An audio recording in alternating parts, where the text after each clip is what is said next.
galera, beleza?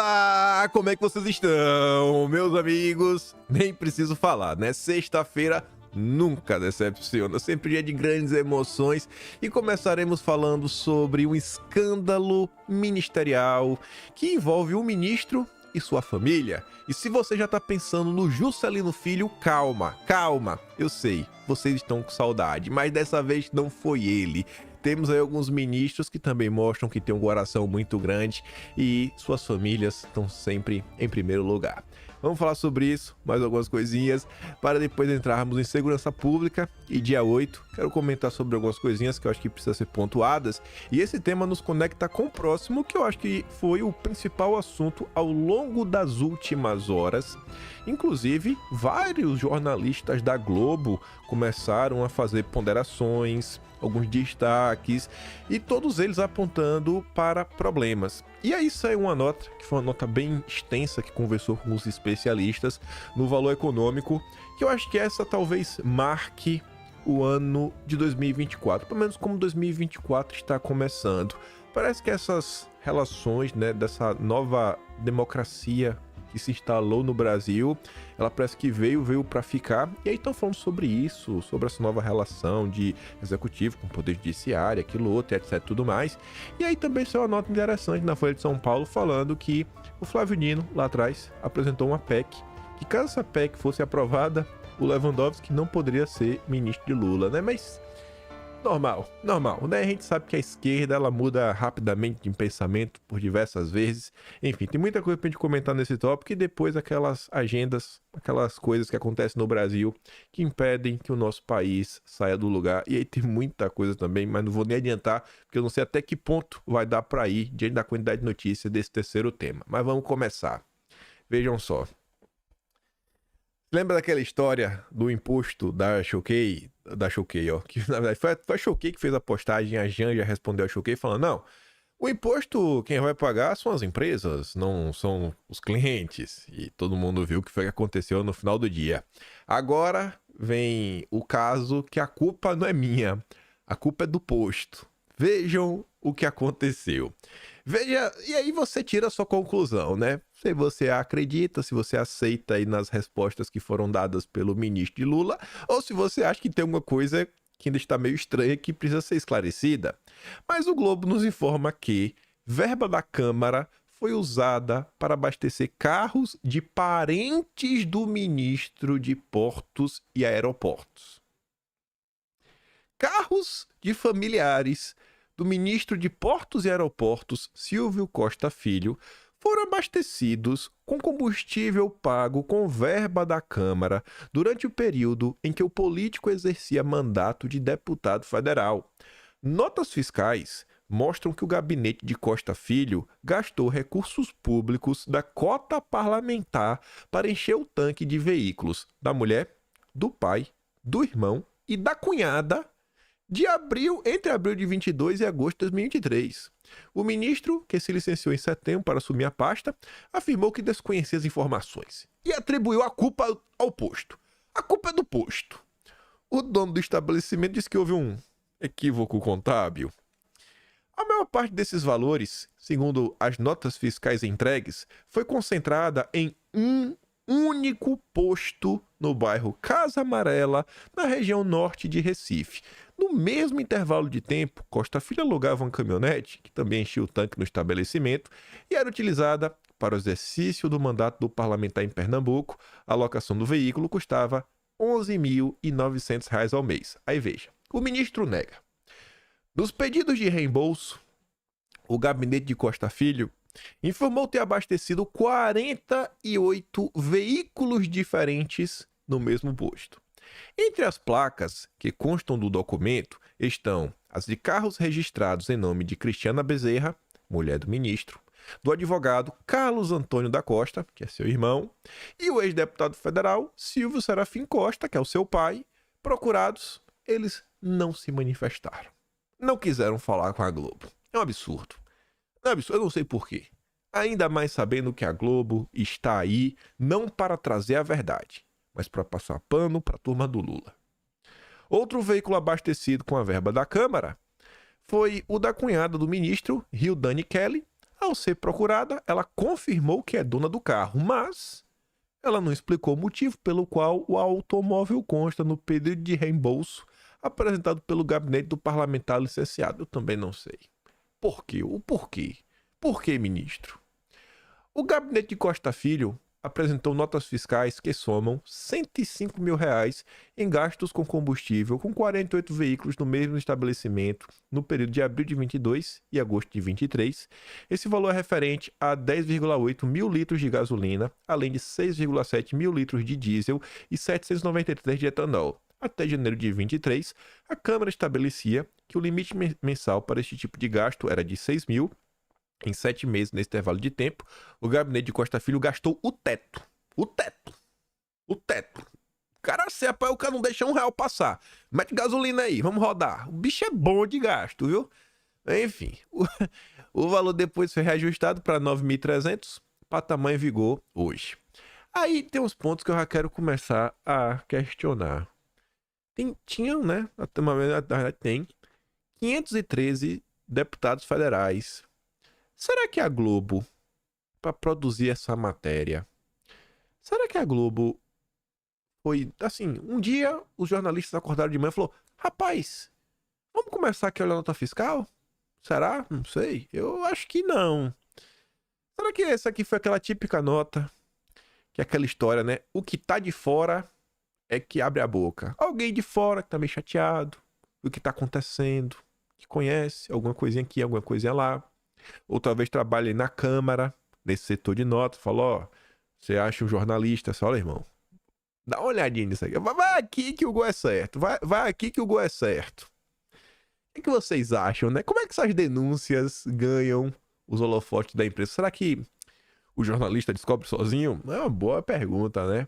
Mas enfim, procurado, Costa Filho negou irregularidades. Eles, o posto, falharam do ponto de vista contábil. Nós fizemos o dever de casa, prestamos contas e houve aprovação da Câmara. Em momento nenhum, fizemos abastecimento em carros com placas de familiares. Na minha cabeça estava tudo ok. A assessoria nunca parou para adentrar nota por nota. Não é coisa pertinente ao gabinete. Acho que não acontece nenhum gabinete de deputado de avaliar placa por placa. Isso é o que o ministro diz.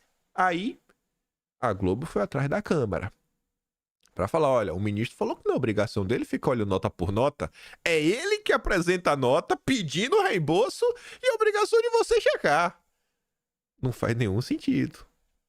A Câmara informou que os parlamentares assumem inteira responsabilidade pelas notas fiscais. De acordo com a nota, cabe à Casa verificar no âmbito administrativo os gastos apenas quanto à regularidade fiscal e contábil da documentação comprobatória. E aqui eu vou dar um exemplo que a maior parte de vocês deve entender, que é imposto de renda. Quando você apresenta a nota no seu imposto de renda para pedir desconto disso, abater aquilo outro, é você que tem que checar a nota que você está apresentando, ou é a Receita Federal? E se você apresenta uma nota errada, você toma multa, sim ou não? Você tá vendo? Aí, gente, olha só, como é que pode, rapaz? Assim, só se às vezes todo mundo mora no mesmo prédio. O mesmo prédio, o mesmo condomínio, no mesmo bairro, muito próximos um dos outros. Mas você não acha uma baita coincidência que toda a família abasteça no mesmo posto? É o posto do amor. Deve ser um posto que tem picanha na lojinha de conveniência. O cara vai lá comer uma picanha todo dia. Pai, tá a picanha do Silvio Costa. Rapaz, é inacreditável. Porque quanto mais você faz, né? Você usa o seu cérebro, que é uma coisa que petista não faz, mais você fica se questionando, né, as informações que estão sendo prestadas. Você não acha intrigante isso? Todo mundo abastece no posto do amor? É o posto da picanha, tem que saber que posto é esse, né? O posto da picanha. Não, a culpa... nenhum parlamentar confere as notas. Mas é tu que tá apresentando a nota, tu tá pedindo reembolso com base nas notas que tá apresentando. Então, da próxima vez, manda logo a nota fiscal do supermercado. Bota a nota fiscal da farmácia. Não precisa fazer. Se a Câmara aceitar, aceitou, né? Insanidade pura. Dono do posto, José Gerson Aguiar, informou que foi procurado pela equipe do ministro. Segundo ele, o gabinete deixava especificado os carros que podiam abastecer na cota do deputado. Cada abastecimento gera uma nota fiscal, mas o estabelecimento enviava no fim do mês um documento eletrônico com o valor completo de todas elas. O gabinete tem uma cota de veículos e outros veículos do grupo político abastecem.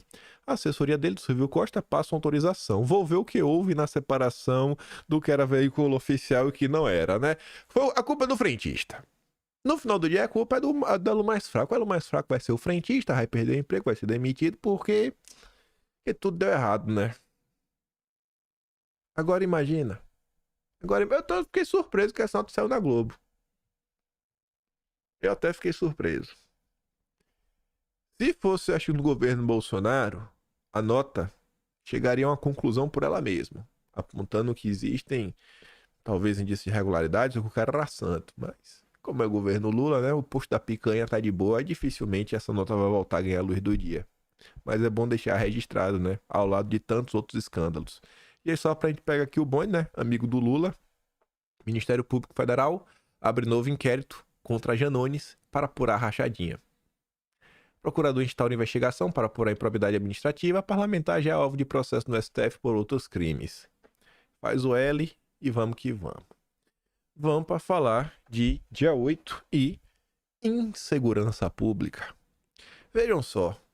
TV Pop aí, um site que se dedica a fazer cobertura da TV, Ibope, essas coisas, soltou uma nota interessante falando o seguinte, ó.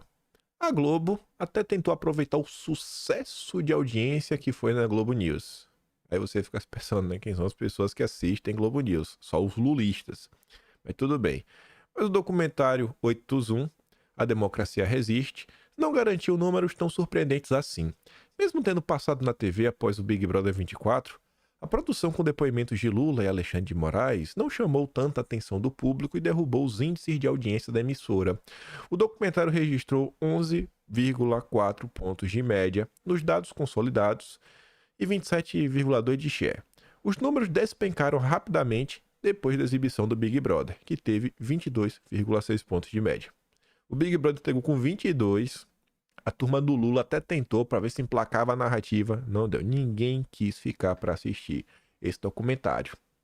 Documentário esse que eu não assisti. Eu acho que eu deveria ver, mas eu não vou ver. Eu não vou ver, não. Mas graças a Deus, o Leandro Ruschel se deu o trabalho de ver.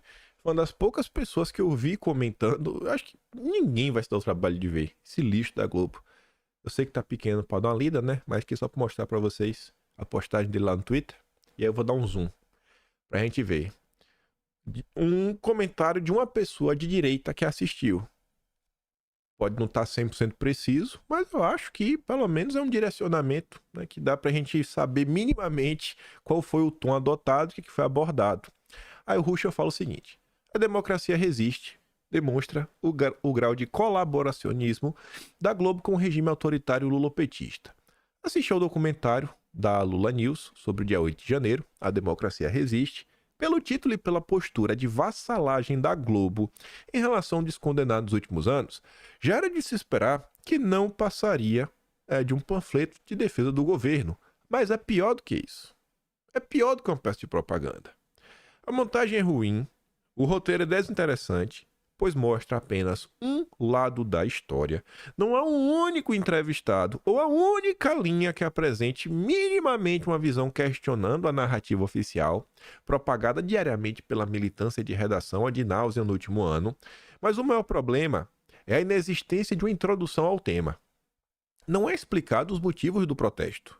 É como se os golpistas se apresentassem do nada para derrubar a República, buscando implementar uma ditadura. Do nada. Geração espontânea. Aí o Ruschel fala, ó, dá uma linha sobre a descondenação de Lula, sua turma, sobre o estado de exceção implementado a partir de inquérito, né? Censura, perseguição à direita, né? Nada, processo eleitoral, né? Beleza. Até mesmo o polêmico desaparecimento das gravações do Ministério da Justiça do camarada Dino é apresentado sem maiores explicações, como a mera intriga. A oposição está reclamando disso. A mera intriga. O espectador também não fica sabendo que o Gonçalves Dias, chefe do GSI na época, é chamado no meio militar como general do Lula, dada a longa relação de confiança que manteve ao longo de décadas com o descondenado. Ele é apresentado como aliado às forças tratadas com suspeição pelo filme. Você pega o Salve Dias, que aprontou tudo que aprontou. Não, ele não tem ligação com Lula, ele tem ligação aqui com a caserna. É uma peça de propaganda ruim, representando a visão oficial do governo. Nada além disso. Eu sei que vocês deviam esperar, né? Mas é bom um relato pra gente saber um pouquinho mais do que tá lá dentro. E aí, pegando o bonde nessa história do dia 8, falando de segurança pública, houveram aí... Agora é que eu tô na dúvida, né? Eu falo que teve uma manifestação ou eu falo que houveram atos antidemocráticos? Porque a manchete é a seguinte: polícia cita crimes do 8 de janeiro ao prender manifestantes contra alta de passagem.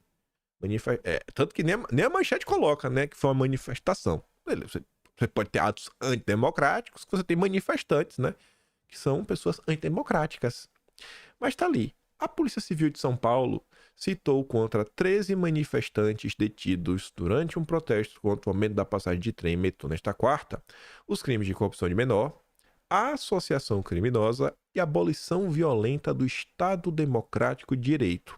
Esses dois últimos são os mesmos crimes pelos quais foram condenados participantes dos atos golpistas de 8 de janeiro.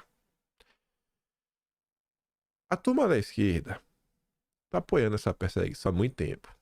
Há muito tempo. E a coisa é o seguinte, né? A tendência é que a coisa vai crescendo, vai crescendo, vai crescendo. E se um dia ela foi usada contra a direita, no outro dia ela vai ser usada contra a esquerda. Porque o establishment está deixando bem claro que o lado do establishment é o lado do establishment. É o lado das grandes famílias oligarcas que estão comandando o Brasil desde antes da proclamação da República. São as mesmas famílias. Famílias que você olha lá, a árvore genealógica, você sabe, inclusive, sei lá, você puxa desde 1700. Você vê que o fulano de tal, filho de fulano de tal, que se casou com fulano de tal, da outra família, juntos formaram esse banco. Juntos formaram esta empresa. E que não sei quem dessa família foi ministro de tal, que fez isso, fez aquilo, outro, que beneficiou fulano, ciclano, beltrano, e criou o estado das coisas que a gente vive hoje. Turma da esquerda, principalmente os petistas, eles estão apanhando a coisa, cedo ou tarde vai se virar contra eles. Vai se virar contra eles. E no final do dia, isso é ruim para todo o Brasil. A perseguição não é boa, mas o petista não tá nem aí. O petista é um ser, né, inquisitorial. Ele quer a inquisição. É isso que o petista sabe fazer. Aí, continuando, essa eu fiz questão de trazer o tweet. Porque se eu tivesse que trazer a notícia, eu tinha que trazer a notícia com a imagem. E aqui já tá a imagem. Não sei se vocês estão conseguindo notar, mas no chão, o cara tá aqui de moto, né? Tá escrito o seguinte, ó: proibido Uber 99. Aí você tá se perguntando, proibido? Proibido o quê? Como assim? Como é assim que tá proibido o Uber? Aí o Globo nos conta: proibição de carros de aplicativo e corte de internet. Moradores da Zona Oeste denunciam interferência da turma do crime em geral. A turma do crime tá falando: a Uber não pode entrar aqui.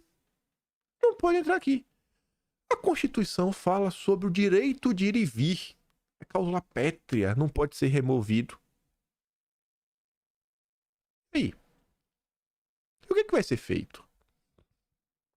A gente realmente... Gente, é literalmente um estado paralelo. Não tem outra palavra para descrever. É um estado paralelo que você tem operando no Brasil hoje. E esse daqui é só mais um dos diversos problemas, sejam de roubos, os problemas da saidinha, sabe, mas de roubos maiores, golpes, a violência como um todo. Todo dia é uma coisa nova. Todo dia é uma coisa nova. Nas pesquisas de opinião pública, a segurança é apontado, a insegurança é apontado como um dos principais, se não o principal problema pela maioria dos brasileiros. Aí eu tô fazendo questão de frisar isso, por quê? Por causa dos zongueiros. Os zongueiros da Human Rights Watch. É impressão minha, esse nome não parece brasileiro, né? Não parece um nome escrito em, né, um nome português. Parece um nome em outro idioma, né? Mas tudo bem, né? A gente sabe que as ONGs internacionais, elas têm total direito e elas têm um dever de falar como os brasileiros devem viver suas vidas. E essa ONG, que é aliada do Lula, diz o seguinte: Lula falha no combate à violência. Aí você fala, eita, do crime? Não, é amiga do Lula. A violência policial. Diante de tudo que está acontecendo no Brasil, os zongueiros, amigos do Lula, os zongueiros internacionais, estão preocupados com a polícia, não com o criminoso. O relatório divulgado pela ONG Human Rights Watch, nesta quinta, aponta que o governo Lula falha no combate ao problema crônico de violência policial e na defesa de forma consistente os direitos humanos na política externa. Aí você pensa, mas tu não falou que a amiga do Lula tá criticando o Lula? Gente, aqui não tem nenhum tipo de crítica.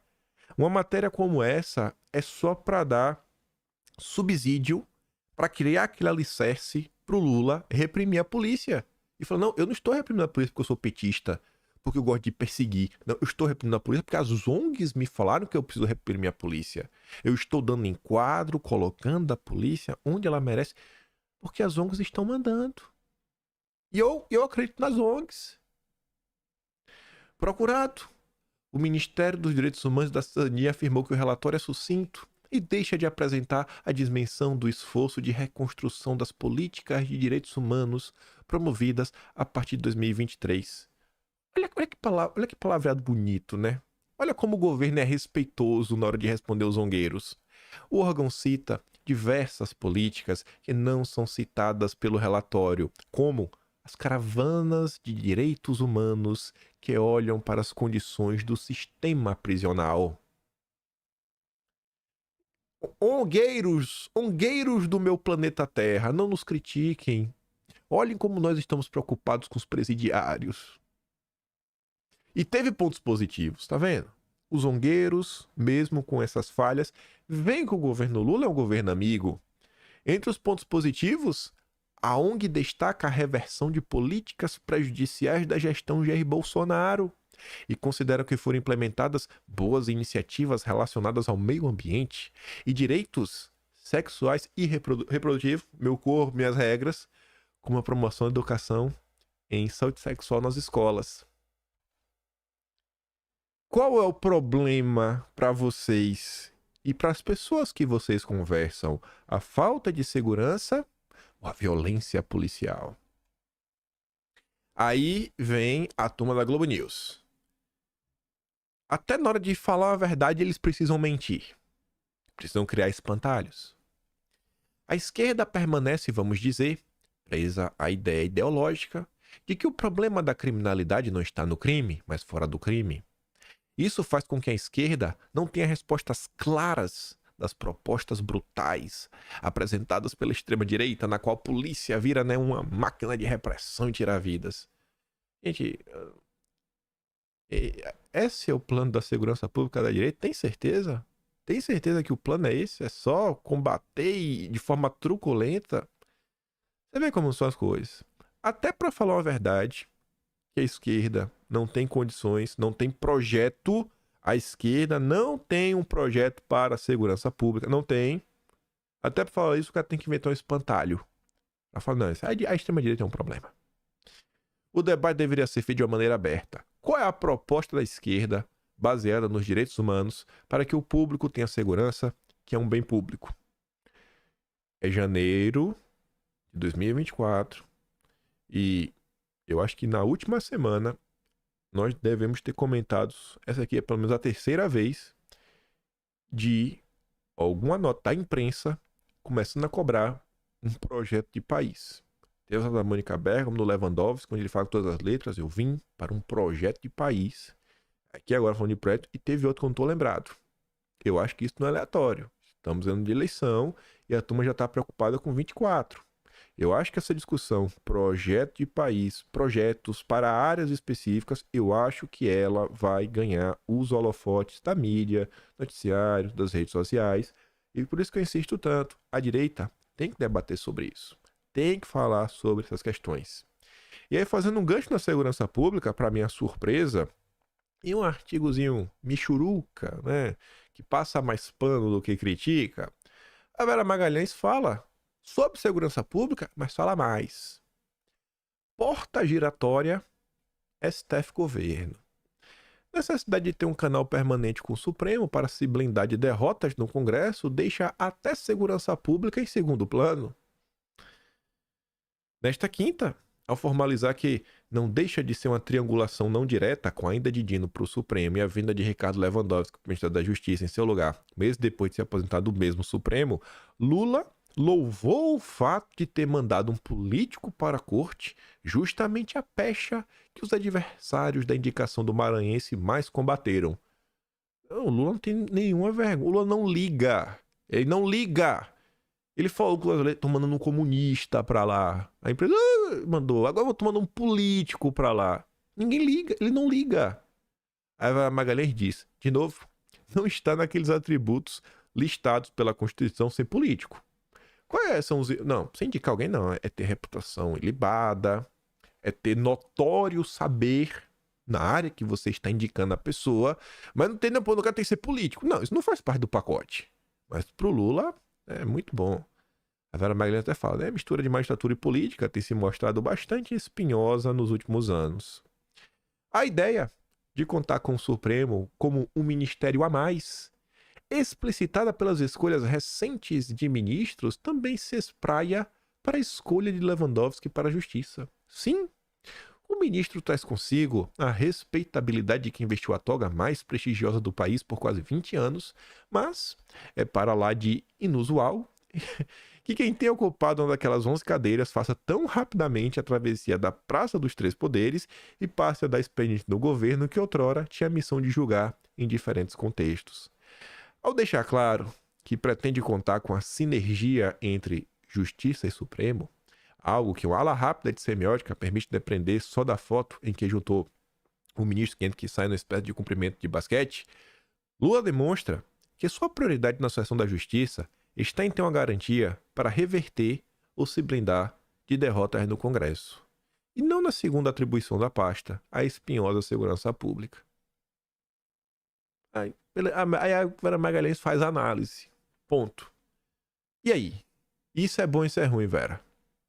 A turma da Globo não consegue falar que isso é um problema. Não consegue falar.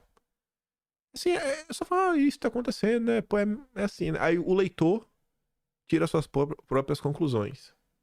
Aí o leitor tira suas próprias conclusões. Não tem projeto. Ninguém liga. Ninguém liga. O Brasil está entregue. Está entregue. Mas vamos continuar. Eu faço questão de comentar sobre esses assuntos para a gente deixar registrado o que está acontecendo, entendermos melhor os problemas, porque eu tenho certeza que vai ser um assunto. Segurança pública, o problema vai aumentar. Quando o problema aumentar e as discussões girarem por aí, eu acho que em algum momento alguém vai puxar essa carta e falar, a indicação aqui, aquilo outro, etc, tudo mais. Eu acho que entender esse processo acaba por dar base, né, até argumentativa, para na hora de você comentar sobre esse assunto, na hora para você conversar com um amigo, uma pessoa, sabe? Uma pessoa que ainda tá meio perdida na política, falar, cara, olha o que está acontecendo. Porque às vezes o cara fala, o cara saiu do judiciário, foi pro executivo, né? Mas ele não consegue entender a gravidade disso. Não consegue entender os problemas que permeiam essa situação. São muito graves. A gente vai falar mais deles. Antes de mostrar esse texto aqui, não sei porque acho que ficou fora de ordem. Meu Deus, cadê, senhor? Onde é que foi parar? Aqui. Tá totalmente fora de ordem. Tava eu ontem lá no Twitter, né? E vi essa postagem aqui do Leonardo Coutinho. Ele compartilhou uma nota do Valor Econômico. Com a manchete Analistas veem governo reforçar laços com o Supremo. E o Coutinho fala o seguinte: a democracia brasileira vai ficando cada vez mais parecida com Abadá. Pode-se customizar à vontade. Assim como no caso do uniforme carnavalesco, o importante é meter algum vestígio do produto original. Como pode-se ler, não há limite para a criatividade e a tolerância. Manter o mínimo, que ainda parece o Abadá que a gente comprou. Aí pode personalizar à vontade. Aí vamos dar uma olhada. Isso aqui é uma baita nota, que mostra a normalização por parte de alguns especialistas do debate público do que está acontecendo no Brasil, como eles enxergam a coisa, e ninguém acha que tem nenhum problema aqui. Enfim, analista vê governo reforçar os laços com o Supremo. A nomeação de Lewandowski para o Ministério da Justiça e Segurança Pública reforça o movimento de aproximação entre Lula e o Judiciário. Quem avalia isso são cientistas políticos que foram ouvidos pelo valor econômico. Ator cada vez mais relevante no cotidiano da política, o Supremo tem sido afagado pelo Executivo e passa agora a ter um dos seus numa pasta central da esplanada. Lewandowski se apresentou da corte em abril do ano passado. A nomeação marca a necessidade de selar uma espécie de aliança tácita com o Supremo, que é inimigo preferido do bolsonarismo. Normal. Quem avalia isso é Christian Lynch, petista, eleitor do PT histórico, defensor do PT histórico, professor do IESP-UERJ e pensador da Casa Rui Barbosa. A escolha de Lula, no entanto, também versa sobre o passado.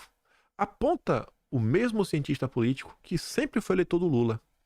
Lewandowski, diz, foi um amigo de fé, irmão camarada do PT, nos tempos de Mensalão e Lava Jato, na contramão de outros ministros indicados pelo partido. Discordou de mudanças colocadas no curso do tribunal, como a previsão após condenação em segunda instância, entendimento decisivo para Lula ter ido à cadeia. Se tinha um ministro realmente de esquerda, era ele. Claro que há ministros liberais progressistas, como o ministro Luiz Roberto Barroso, mas eles aderiram à Lava Jato. Esquerda mesmo é o Lewandowski.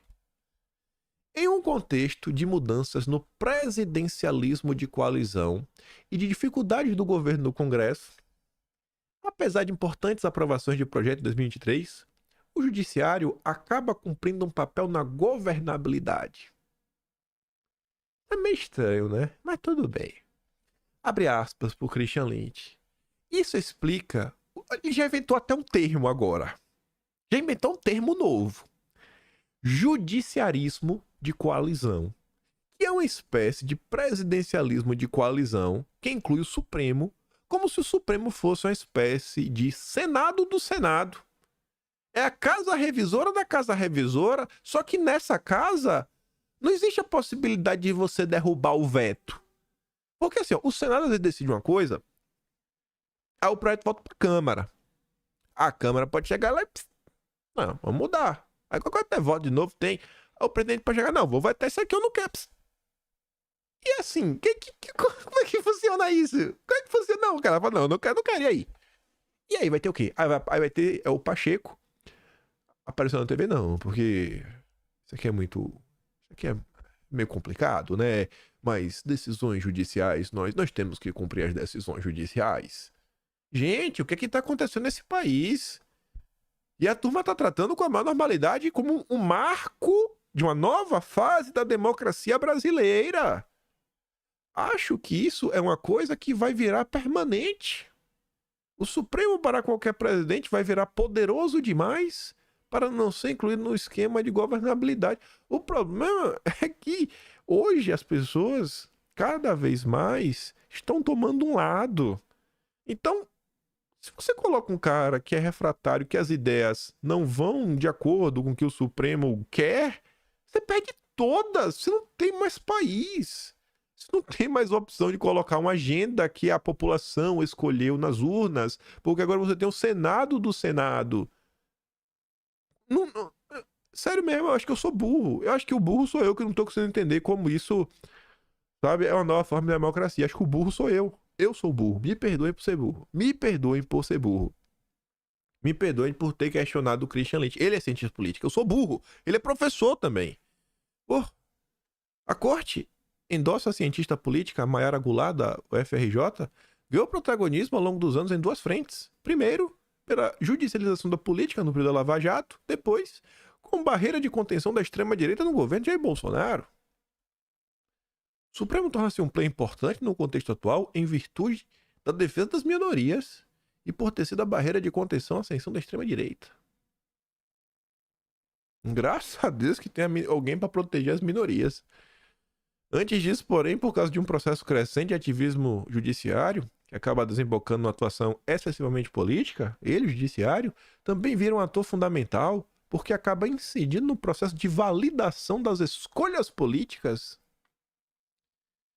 Partido que sofreu o maior baque na Lava Jato, o PT está atento a isso? Segundo essa nobre especialista, o PT, tendo uma trajetória em que sofreu na pele essa atuação, se cerca de estratégias para manter o Supremo próximo e não ficar passível de repetir os erros do passado.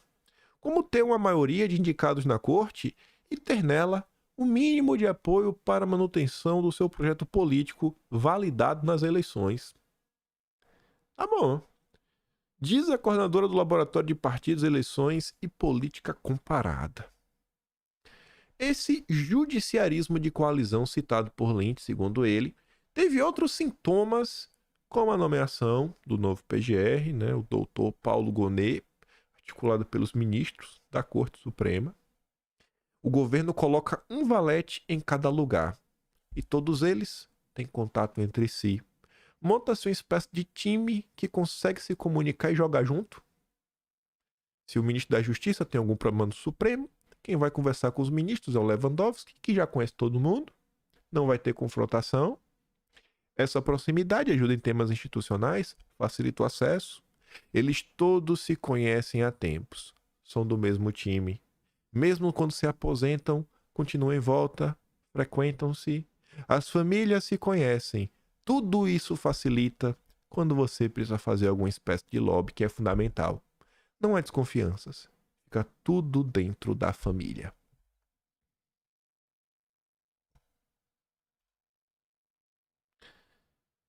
O que me deixa mais calmo, o que me deixa menos preocupado, é saber que pelo menos, gente, pelo menos, o Lula escolheu uma pessoa altruísta. Uma pessoa verdadeiramente preocupada com o Brasil. E eu falo isso podendo provar. Brasil acima de tudo. E vejam só. Porque se fosse eu não ia ter esse altruísmo. Eu não teria. Eu pecaria. Eu não conseguiria colocar o país em primeiro lugar. Eu tenho que confessar. Vocês vão entender. Ó. O Rafael Moura escreve na coluna da Malu Gaspar. Ele publica esta nota. Os contratos e cargos Lewandowski deixou para assumir o Ministério da Justiça. Ao aceitar o convite do presidente Lula para assumir o posto do ministro da Justiça e Segurança Pública, Lewandowski terá de deixar uma série de contratos e cargos em conselhos da iniciativa privada, que lhe renderam uma remuneração poupuda ao longo dos últimos meses, entre eles o de perecerista da JF e conselheiro do Banco Master. Se os valores da Globo forem verdadeiros, eu pecaria. Eu não teria este altruísmo. O ministro da Justiça ainda terá de deixar a sociedade no escritório de advocacia mantido com sua mulher, localizado no centro de Brasília. Nem o ministro, nem os clientes comentam os valores que ele terá de deixar para trás. As duas empresas também não são as únicas que contrataram serviços do novo ministro da Justiça de Lula. Mas só o contrato da JF, só o da JF, dos nossos grandes campeões nacionais, já rendeu bem mais de R$1 milhão. Já que ele se aposentou em abril. Como informamos em setembro de 2023, foram R$800 mil pelo parecer em papel. O cara escreveu um papel. É o conhecimento. É o conhecimento. Não fique preso no papel. É o conhecimento. Com grande conhecimento e assinatura no final. Por R$800 mil pelo parecer em favor da holding de Joesley e Wesley Batista no processo contra a Paper Excellence e mais R$250 mil mensal como consultor desde pelo menos maio do ano passado. Maio, junho, julho, agosto, setembro, outubro, novembro, dezembro. Rapaz, aí é 2 milhões, hein? 2 milhões. 2 milhões. Rapaz, 2 milhões é muito dinheiro, viu? Meu Deus. No Banco Master, onde ocupa um cargo de conselheiro no comitê estratégico, junto com o ex-presidente do Banco Central, Gustavo Loyola, e o ex-técnico do BC, Geraldo Magela, Lewandowski recebe remuneração mensal. O banco não informou o valor, mas fontes familiarizadas com o assunto disseram à equipe da coluna que o salário é de mais de R$100 mil. Aí você vê, é o que eu tô falando, é o que me deixa mais calmo e reconfortado. É saber que um cara que podia estar ganhando, segundo os valores da Globo, mais R$350 mil por mês, ele abandonou tudo isso. em nome do Brasil. Agora vai, gente. Agora vai. A banda deixou mais de 350 mil reais. Fala se não é amor pelo Brasil. Fala se não é amor pelo Brasil. Um altruísta. É o que falta hoje em dia. Não vai achar nada estranho não, viu? Eu não digo nada a vocês. Não vai achar que tem algo estranho aqui. O cara é apenas um altruísta. Aí, fiquei assim olhando, né? Falei, relógio parado. Relógio parado, 2 vezes por dia bate certo. Lá vem o Globo. Eu fiz questão de pegar tudo que a Globo tá comentando, né? Porque é a imprensa oficial do governo, né? É o braço oficial e extraoficial do Lula. Então vamos ver o que a turma... Se a turma do Lula tá criticando é porque é pior do que a gente tá imaginando. Aí vem o Globo, no editorial, falar que a indicação de Lewandowski expõe contradição petista sobre Moro. Não se pode dizer que ele não tenha qualificações ou não atenda aos requisitos do cargo. Um dos mais desafiadores do governo, dada a crise na segurança, que fustiga o país. Né? Não pode falar. Olha só. Grava isso. Até lembrei do que vem a seguir. O Globo começa falando, não pode dizer que ele não tenha qualificações, né? Pô, ele tem tudo. Um dos maiores desafiadores, fez isso, fez aquilo outro, etc, tudo mais. Aí fala, né? Presidiu, Supremo, fez aquilo outro. Tampouco se pode afirmar que em sua passagem pelo Supremo tenha se comportado de forma diferente do que manda a Constituição ou que tenha deixado de julgar os processos de forma imparcial. Não podemos falar isso. No parágrafo seguinte, após falar que jamais houve parcialidade, jamais, sempre foi um cara ilibado, sensacional, esferograficamente conectado. Tinha um vídeo de Gaminho, o cara falava um negócio desse, que é o rei do elogio. Aí ele falava, acho que era estrogonoficamente alguma coisa, eu vou atrás da risada. Aí após falar, o cara era assim, perfeito em termos de judiciário, mas é inegável que a escolha revela certa incoerência. Se Lewandowski, revisor do caso do Mensalão, é autor de inúmeros votos favoráveis a Lula, é o PT no Senado. Peraí, pô, você acabou de falar que é imparcial, aí agora... mas dá pra ser imparcial e votar, né, de forma favorável a Lula e o PT. Eu que tô procurando pelo em sapo. Pode entregar ao ministério sem que isso seja prova de suspeição. Qual o sentido de fazer tal acusação ao Moro, quando foi para o Ministério da Justiça de Jair Bolsonaro? Embora tratada com naturalidade por petistas e aliados, a escolha de Lewandowski para a pasta se dá em contexto similar ao da ida de Moro para a equipe de Bolsonaro depois de julgar processos de Lula na Operação Lava Jato. Aí a mesma Globo que em seu editorial fala sobre isso, a Mara Magalhães foi aquela meia boca. O que é isso aqui, velho? Isso aqui não é pra vir agora, não. É pra vir primeiro isso daqui, ó. Depois de volta pro capô, ficou tudo fora de ordem, não sei porquê. Acho que eu mudei alguma coisa de última hora, esqueci de revisar pra ver se ficou certo. Mas enfim, a mesma Globo que escreveu aquilo é essa daqui, ó. Aí volta o Rafael Moura. Acho que ele ficou, deve ter tomado a chamada. Acho que a Malu Gaspar falou, irmão, que nota é essa? Que nota é essa de falar dos contratos do cara? Tá maluco, é? Você tá maluco de falar do contrato do cara? Vai se desculpe. Aí ele falou, beleza, vou me desculpar. Vou me desculpar.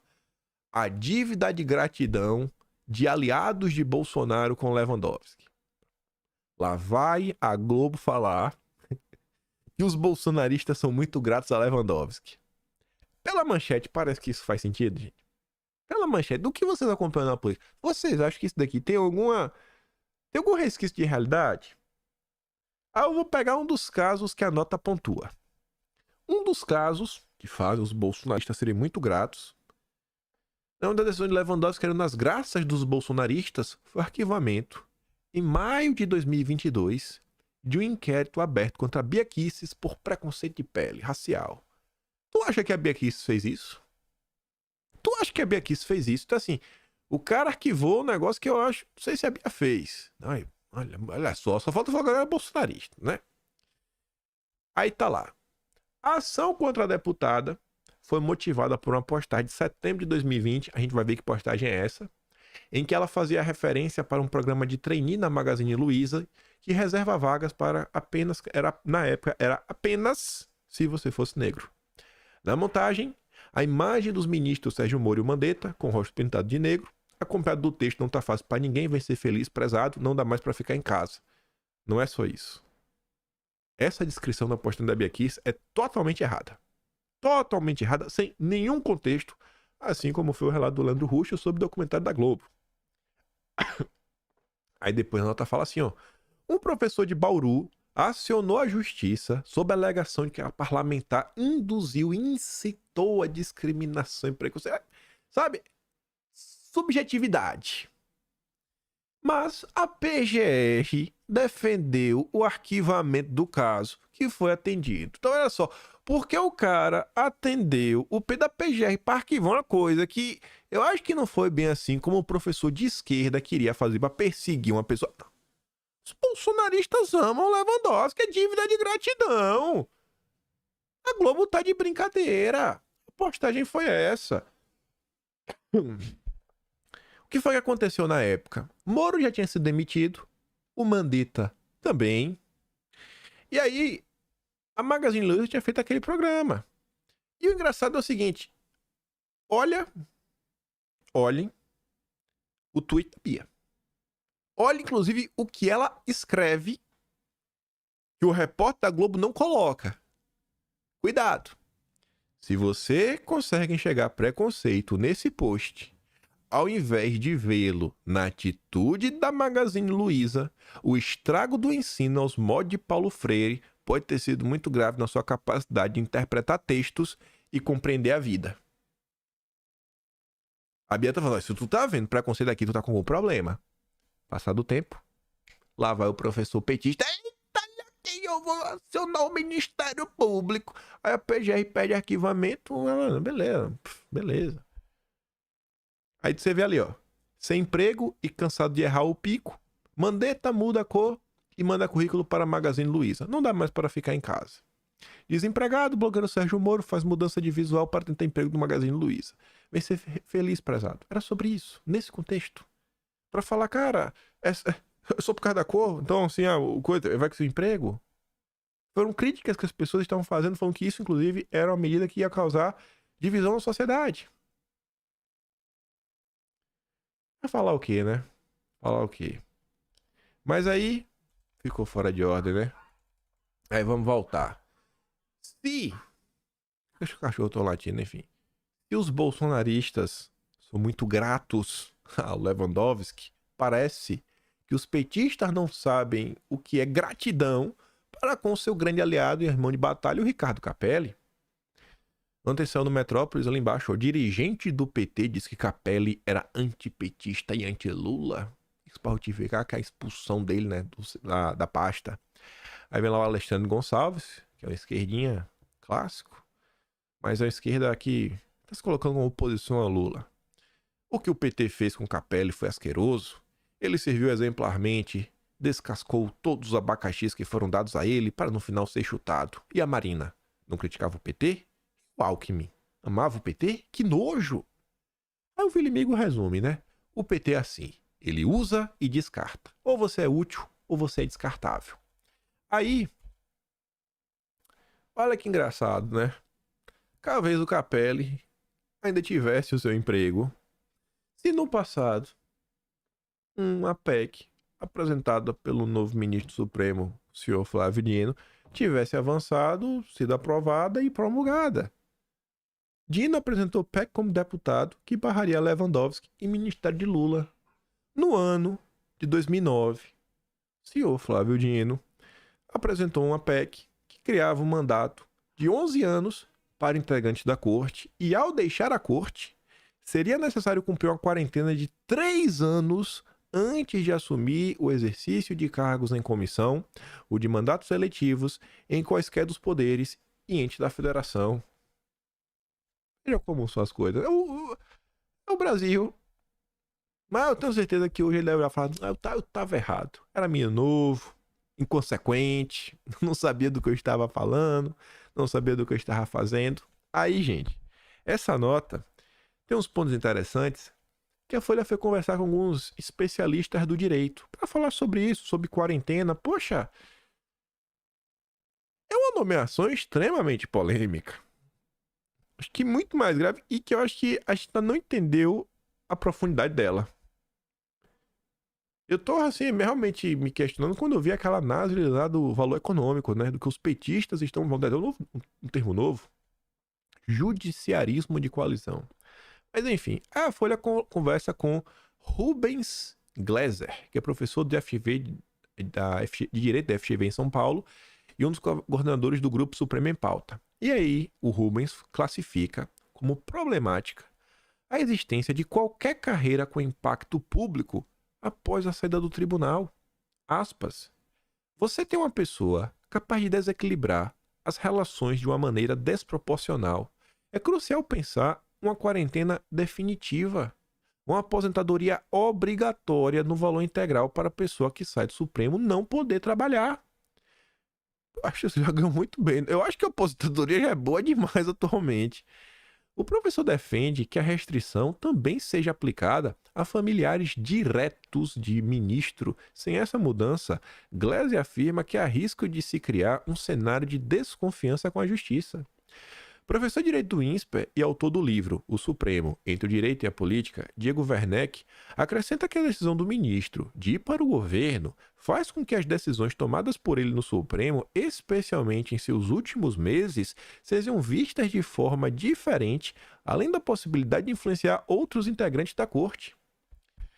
Parece criar incentivos ruins para que os ministros decidam hoje, pensando em como isso pode permitir que eles estejam mais bem posicionados para assumir indicação política lá na frente. É um problema de comportamento que prejudica a independência dos ministros e a percepção pública também de imparcialidade.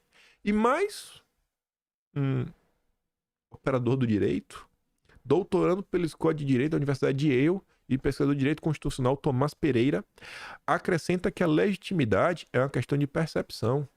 Pode ser problemático que alguém que há pouco tempo julgava casos de interesse do governo saia do tribunal e assuma o cargo no próprio governo. Idealmente, deveríamos pensar na posição de ministro do Supremo como sendo o último cargo de alguém. Aqui, cara, acabou, irmão. Vai cuidar dos netos, vai passear, vai conhecer o mundo, vai assistir a Rede Globo. Meu Deus do céu. É muito complicado. O que está acontecendo realmente assim desequilibra, né, o debate. É um poder muito grande. Tu tá falando de uma nova forma de democracia. Aí, acho que vem na linha similar, né? É tipo, ter o Ronaldinho Gaúcho, velho. Sabe, o Ronaldinho Gaúcho é aquele cara, você bota ali, ele joga meio que... Ele não defende muito, mas defende. Se precisar, ele defende um pouquinho, ele joga na direita, ele joga na esquerda, ele joga no meio, ele dribla, ele faz gol de falta, ele sabe atacar, sabe fazer gol de cabeça. O cara é polivalente. O cara sabe fazer tudo. É o mestre. É tipo aqueles atletas de decátlo. Ele sabe fazer tudo. Antes de posse no Supremo, Dino passará 21 dias no Senado e quer apresentar projeto de lei. Rapaz, velho. O cara já vai pra corte, o cara ainda quer apresentar... Ai, Deus do céu, velho. O André Marsiglia fala, André Marsiglia é jurista. Eu peguei um comentário de um jurista, que não é burro como nós. Para quem tem dúvidas da crise que a tripartição de poderes vive no Brasil, a notícia é lucida. Dino sai do executivo, reassume no legislativo, se torna ministro do judiciário, untou pelos poderes em tempo recorde, com direito a julgar eventual constitucionalidade de seu próprio projeto adiante. Gente, em 21 dias, em 22 dias, né, ele vai sair do executivo, passar pelo legislativo para chegar no topo do judiciário.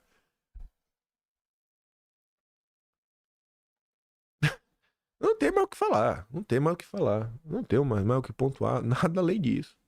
Sabia que era o meu tempo pra gente comentar. Falei, não vou adiantar até onde dá pra ir, porque tem muita coisa pra gente comentar nesse âmbito.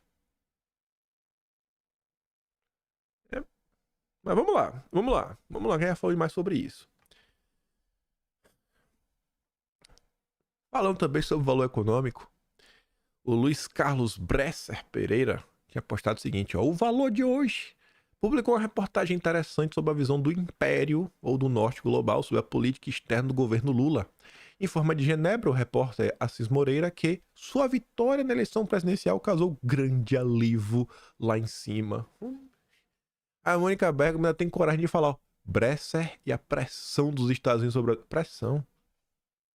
Pressão. Os caras tá comemorando que tem um vassalo, tem um garoto de recados, tem uma marionete como presidente do Brasil. A nota é essa. Em retorno à cena global, Lula enfrenta ambiente mais adverso. A imagem internacional do Brasil melhorou e tornou-se mais positiva com o governo Lula. Isso em comparação com o Bolsonaro, né? Com o impeachment da presidente, o desgaste da imagem do Brasil se ampliou. O PT foi muito eficaz em fixar a ideia nas democracias ocidentais de que o impeachment era um golpe parlamentar mesmo se tinha uma aparência legal. A União Europeia esfriou as relações com o Brasil nos governos Michel Temer e Jair Bolsonaro. Enquanto tudo isso acontecia no Brasil, o mundo estava mudando. O Brexit, que é a saída do Reino Unido da União Europeia, e Donald Trump na Casa Branca apontaram a volta do nacionalismo econômico. Tema este que nós acabamos por comentar exatamente sobre isso no mês passado. Eu achei uma baita coincidência. Eu não vou bater print porque ainda estou escrevendo essa parte do Atlas, né? Não tá pronto. Você vai falar no Atlas de coisa. Se não for no mês que vem, a gente vai poder falar, mas enfim. Aí, tá ali, ó. O isolamento brasileiro cresceu com Bolsonaro no poder. O Brasil saiu da recessão, mas o capitão fazia tanto barulho ao governar que também prevalecia para o mundo democrático eram os ruídos que ele produzia. O comportamento de Bolsonaro durante a pandemia fez a imagem externa do Brasil chegar ao fundo do poço. No mundo dividido, ele só era apreciado mesmo pela direita dura americana, israelenses e alguns simpatizantes na Índia e na Rússia. No entanto, no exterior as pessoas em geral não tinham um desapreço em relação ao Brasil, e sim lamento diante de um país governado por um líder retratado como aloprado por jornais no exterior, por chocar as pessoas com barbaridades e exercício constante do teatro absurdo que cada dia superava. Tudo que aconteceu, toda essa visão deturpada é graças a isso daqui, ó, uma campanha internacional de cancelamento, de destruição de reputação, desumanização da pessoa. Aí agora, Mônica Bergamo que fala, olha a pressão, que pressão no Brasil. Lula segue todas as ordens. É um vassalo. Você vê aqui, ó. Matéria da Globo, um blog lá da Globo, que é um só planeta. Olha as parcerias. Olha as parcerias. AGEA, beleza. Banco do Brasil, né? Opa, Banco do Brasil é parceiro disso daqui, né? Banco Público. Eletrobras, olha só, rapaz. Eletrobras, Gerdau e Ambev. Nosso glorioso lema. Todo mundo junto com a Globo. Alemanha e Estados Unidos alertam Brasil contra uso do Fundo Amazônia para pavimentar estradas. E por que isso? Porque os deputados a favor do Brasil, os deputados de direita, apresentaram, trabalharam e aprovaram a lei para repavimentar a BR-319, que já existe. A galera só quer colocar asfalto. Só quer colocar asfalto no que já existe. O Aldo Rebelo compartilha essa matéria e disse: quem se comporta como colônia é tratado como colônia. O recado é claro. O dinheiro é nosso. Não, o dinheiro nosso é para nossas ONGs. Eu fui olhar nessa matéria. Doadores do Fundo Amazônia estão alertando contra os planos do governo brasileiro. Não é do governo. Falei do deputado de direita. De usá-la para pavimentar a BR-319, a rodovia que liga Manaus no Amazonas, Porto Velho e Rondônia. Um porta-voz do governo alemão, segundo o maior doador do fundo, disse ao portal Climate Home que o apoio a um projeto deste tipo não é possível de acordo com as regras do fundo, que foi criado especificamente para reduzir a destruição florestal na Amazônia. Os Estados Unidos estão confiantes que o fundo utilizará os seus recursos de forma consistente com os seus regulamentos, disse um porta-voz do Departamento de Estado dos Estados Unidos. Já os ambientalistas temem que o projeto provoque uma explosão na destruição da floresta ao facilitar o acesso dos madeireiros ilegais a áreas remotas. O investimento em projetos de infraestrutura de grande escala não está listado entre as ações-alvo do decreto presidencial de 2008, o decreto do Lula, que estabeleceu como o fundo deveria gastar o seu dinheiro. Aí vem a explicação. A Câmara dos Deputados votou em dezembro passado a favor de um projeto de lei que permitiria a utilização de fundos de conservação para financiar obras públicas destinadas a recuperar, pavimentar e aumentar a capacidade da estrada. O projeto precisa da aprovação do Senado antes de se tornar lei e a sanção do Lula. O governo alemão disse que está observando os desenvolvimentos de perto. Um porta-voz acrescentou que, se o projeto de lei fosse aprovado de forma conclusiva, não foi, o governo alemão afirmaria aos gestores do Fundo Amazônia que seus recursos não podem ser usados para pavimentar a estrada. Eles não estão preocupados porque eles sabem que o Lula não vai deixar. Lula está aí para sabotar o Brasil. Função primordial: garantir que o Brasil continuará sendo uma colônia. Esse é o Lula. Aí veja, enquanto o Brasil não pode se desenvolver, outro grande doador do Fundo Amazônia, a Noruega, libera exploração de minérios em alto mar. Oh, que lindo, rapaz! O parlamento da Noruega adotou um plano governamental que abre parte de seu fundo marinho à exploração de minérios. Apesar dos protestos de ativistas ambientais e da advertência de especialistas sobre o possível impacto ambiental. Lá eles podem. Lá eles não escutam os especialistas. Lá eles não escutam os zongueiros. Mas o Brasil, do Lula, esse traidor da pátria, é o que ele é, um vassalo, tá aí, sabotando o Brasil. A proposta de abertura gradual atinge 280 mil quilômetros quadrados, principalmente no Ártico, em comparação ao território brasileiro, pouca coisa. A região que poderá ser explorada é maior do que o estado de São Paulo. A decisão foi aprovada com 80 votos a favor e 20 contra. Cientistas afirmam que a mineração poderá ter um impacto devastador na vida marinha. A Noruega também vai contra a União Europeia e o Reino Unido. Meu Deus, eu não acredito. Tá indo contra a União Europeia, que o vassalo do Lula baixou a cabeça e trabalhou para aprovar aquele acordo que o Brasil entra com fiofó e a União Europeia entra com o pé. Olha só como são as coisas. A Noruega deu a banana, porque eles podem. Eles não são colônia. Meu Deus, rapaz. A Itália e a União Europeia e o Reino Unido, eles se opõem à decisão e apelam a uma proibição temporária de mineração em alto mar devido a preocupações ambientais. E o Brasil não pode explorar a margem equatorial. O Brasil não pode construir o Leão Tucuruí. O Brasil não pode construir a Ferrogrão. O Brasil não pode pavimentar a BR-364. O Brasil não pode construir, acho que a 389, né? Que é que faz conexão, inclusive tem a outra, que é acho que é o programa 389 que nos conecta ao Peru. Não pode nada disso. O Lula não deixa, é o vassalo do Biden.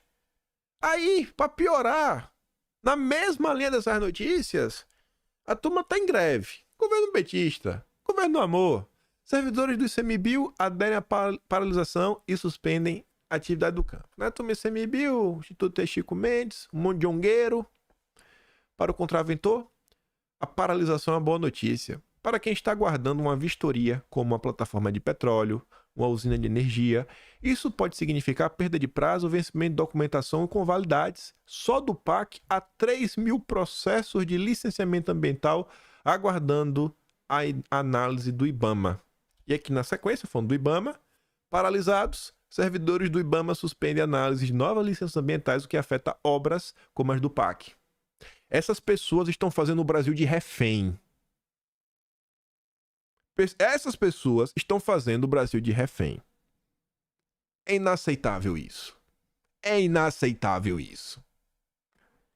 O amazoniador diz, ó, você paralisa todas as obras de infraestrutura de um país pela concentração de poder em um único órgão estatal que trabalha contra a nação. Lembra que comentei que ninguém é louco de começar um projeto de bilhões de uma ferrovia dependendo de licenciamento ambiental em decisões não transparentes, sem prazo e ainda estável? Esse é o governo Lula. E eu acho que esse ponto... Gente, eu faço questão de comentar quase que diariamente todas essas questões. Eu acho que isso daqui é um bom caminho para a gente conseguir que a direita consiga... Assim, a direita... eu tô falando direito enquanto representantes, com seus políticos, que tá representando a gente lá, para tentar avançar com que tipo de proposta. Eu acho que é o caminho que os nossos parlamentares, eles poderiam conseguir furar um pouco a bolha. Mostrar para as pessoas que não conhecem a direita por dentro, cara, olha o que tá acontecendo com o país. E são esses deputados de direita, poxa, os senadores de direita, os governadores de direita, os prefeitos, vereadores... são essas pessoas que estão tentando trazer o desenvolvimento para o nosso país, mais emprego, mais dinheiro, e estão sendo sabotados pela turma do Lula, constantemente. Não dá, gente, mas não dá de jeito nenhum. Esse aqui eu comento depois que eu quero mais tempo, Porque essa aqui se conecta com outra notícia. Aqui tem a ver com rastreabilidade. Fizeram aí com coisa. Mas por hora, a gente fica por aqui. É assim, me dói ver o Brasil ser sabotado. Me dói ver Lula sabotando o Brasil. Justiça, já tá, pra mim já tá no pacote. Eu não me dói tanto que já tá no pacote. Já tá no pacote. Desde que eu fui eleito, eu não esperava algo diferente. Nenhuma nomeação diferente. É no pacote, eu já sofri lá atrás. Mas ver o país ser sabotado diariamente, falando, cara, beleza, Lula, faz o que quer, continua perseguindo, pô. Persegue ele, mas deixa o Brasil se desenvolver. Pode perseguir, mas coloca o Brasil pra andar pra frente. Não, ele só quer perseguir e destruir a nação. Aí não tem como. Aí não tem como. Enfim. Se você gosta do meu trabalho, quiser me ajudar mais um pouquinho, pode estar no canal. Tem um botão de valeu, tem um P na descrição e tem um Atlas brasileiro, kimpaim.com, não tem BR, kimpaim.com. Dia 15 agora, hoje é dia 13. Daqui a 2 dias, segunda-feira, temos o Atlas de novembro. Com tudo que aconteceu, que você nem me lembrou mais, mas lá tá tudo registrado. Compartilhe esse vídeo, volta amanhã, porque com certeza amanhã mais coisas acontecerão e esse país não para. Aquele grande beijo, abraço, tamo juntos. Valeu, meus amigos. Fui!